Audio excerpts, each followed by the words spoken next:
తన జీవితంలో గతం కంటే ఇప్పుడు ఎక్కువ సక్సెస్ను సొంతం చేసుకున్నట్లు హీరోయిన్ సమంత తెలిపారు. తన దృష్టిలో సక్సెస్ అంటే స్వేచ్ఛగా ఉండడమని చెప్పారు. సమంత ప్రధాన పాత్రలో సినిమాలు వచ్చి దాదాపు 2 ఏళ్లు అవుతుండగా తాను విరామం తీసుకోవడం గురించి ఇటీవల ఓ ఇంటర్వ్యూలో మాట్లాడారు.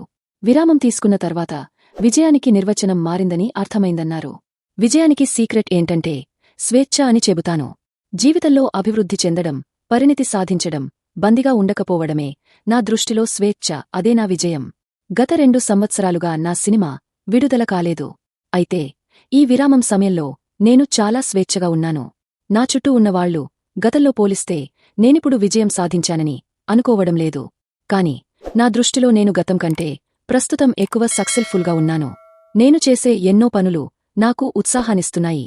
వాటిని పూర్తిచేయడం కోసం నేను ప్రతిరోజూ ఆనందంగా నిద్రలేస్తున్నానని సమంత ఇంటర్వ్యూలో మాట్లాడారు.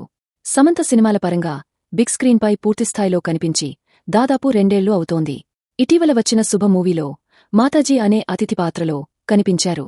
ఆమె మొదటిసారి నిర్మాణ రంగంలోకి అడుగుపెట్టి శుభంతో మంచి ప్రశంసలు అందుకున్నారు. దానితోపాటు మా ఇంటి బంగారం అనే సినిమాను కొన్ని నెలల క్రితం ప్రకటించారు.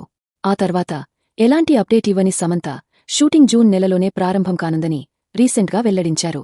రక్త్ బ్రహ్మాండ్ వెబ్ సిరీస్లో కూడా సమంత ప్రస్తుతం యాక్ట్ చేస్తున్నారు. అందులో మహారాణి రోల్లో కనిపించనున్నట్లు తెలుస్తోంది. ప్రస్తుతం వెబ్ సిరీస్ శరవేగంగా షూటింగ్ జరుగుతోంది. 2025లోనే సిరీస్ స్ట్రీమింగ్ కానున్నట్లు సమాచారం. అయితే ఇకపై వరుసగా చిత్రాలతో మూవీ లవర్స్ను అలరిస్తానని ఇటీవల ఓ కార్యక్రమంలో తెలిపారు.